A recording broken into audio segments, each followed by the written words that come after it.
दोस्तों, एक बार की बात है जब बाबा साहेब अम्बेडकर पहली बार बैरिस्टर बनकर भारत वापस लौटे। जब उन्होंने कोर्ट के अंदर, कचहरी के अंदर कदम रखा तो कोर्ट के अंदर जितने भी वकील थे सभी ने बाबा साहेब को देखकर पहचान लिया कि यह वही है जो महार जाति का व्यक्ति है और यह आज काला कोट पहनकर हमारे कचहरी के अंदर आ गया है।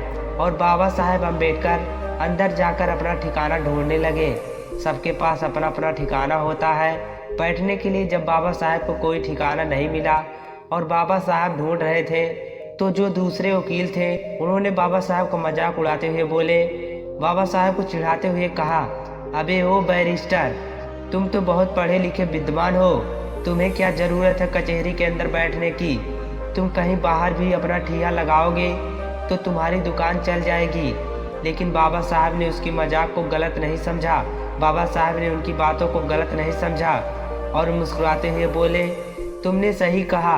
और बाबा साहब एक जगह जाकर अपना ठिया जमाया और साफ सफाई करके वहाँ बैठ गए। तब बाबा साहब के पास छोटे मोटे केस आते रहे और उनकी रोजी रोटी चलती रही। हल्का फुल्का बिजनेस बढ़ा, कारोबार बढ़ा। और उसी दौरान एक सेठ और एक सेठानी आए जिसका इकलौता बेटा था जिसको फांसी की सज़ा सुनाई गई थी। उस सेठ और सेठानी ने पूरी मुंबई में कोई ऐसा वकील नहीं छोड़ा जिसके घर पर वो ना गए हो, जिसके पास भी वो जाते और जिसको भी वह फाइल दिखाते अपने बच्चे की, वह मना कर देता कि आपका बच्चा नहीं बच पाएगा। उसने बहुत पैसा खर्च कर दिया था। उस सेठ ने वकील ढूंढते ढूंढते पूरी मुंबई को खंगोलता हुआ उसी कचहरी के अंदर बैठा जिसके बाहर बाबा साहब बैठे थे। दलितों के मसीहा डॉक्टर भीमराव अंबेडकर बैठे हुए थे। और जब उस कचहरी के अंदर उस सेठ ने अपने बच्चे की फाइल दिखाई, अपने बेटे की फाइल को दिखाई, तो कोई भी वकील उसकी फाइल नहीं लिए। सभी ने इनकार कर दिया और कहा, इसका कुछ नहीं हो सकता, तुम्हारे बच्चे को कोई नहीं बचा सकता। उस सेठ ने ऐसे बड़े बड़े वकीलों को दिखाया जो कानून को अपना घर मानते थे, जो बोलते थे कानून तो हमारे मुट्ठी में है। ऐसे वकीलों को फाइल दिखाए, लेकिन सबने फाइल को देखकर इनकार कर दिया। और उस कचहरी के अंदर जो भी वकील बैठे थे उसने फिर से मजाक उड़ाते हुए बोला, अरे सेठ, तुम्हारा केस वह लड़ेगा जो बाहर बैठा हुआ महार जाति का व्यक्ति है, जो बहुत विद्वान है, वह बहुत पढ़ लिख कर आया है। वह बाबा साहब का मजाक उड़ाते हुए बोले। दलितों की मसीहा का मजाक उड़ाते हुए वह बाबा साहब को चिढ़ा रहे थे। सेठ बहुत रो रहा था। उसे आशा की एक किरण चाहिए थी क्योंकि उसका इकलौता बेटा जिंदगी और मौत से लड़ रहा था। और जब सेठ ने उस वकील की बात को सुना तो सेठ ने उस वकील के बात को मानकर बाबा साहब के पास पहुंच गया। और वह सेठ बाबा साहब के चरणों में गिरकर कहा, हे बैरिस्टर बाबा साहब, मेरे बच्चे को बचा लो। तब बाबा साहब ने सेठ से कहा, उठो, मैं क्या कर सकता हूँ, मैं क्या तुम्हारी मदद करूँगा।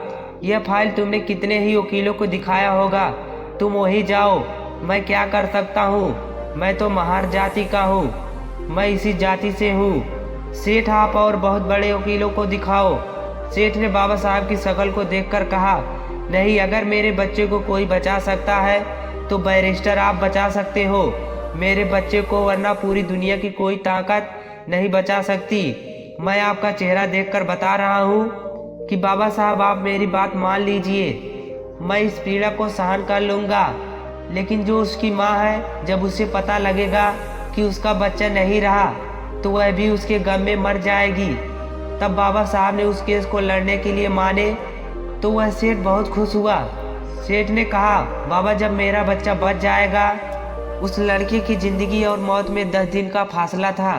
फांसी को बस 10 दिन बचे थे। कचहरी लगी, अदालत लगा, कोर्ट लगा। कोर्ट के अंदर दोनों पक्ष के वकील आए। जब बात बोली गई तब जज बोला, अंबेडकर, तुम कुछ बोलना चाहोगे? तब बाबा साहब ने बोला, नहीं जज साहब, आप अपना फैसला सुनाएं, मैं कुछ नहीं कहूँगा।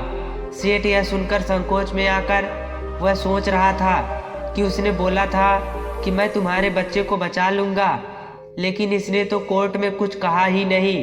और जब उस लड़के को फांसी पर चढ़ाने के लिए ले गए और उसके गले में जैसे ही फांसी का फंदा डाला गया तब बाबा साहब ने कहा, बस आपने फांसी की सज़ा दी थी, ना कि मौत की सज़ा दी थी।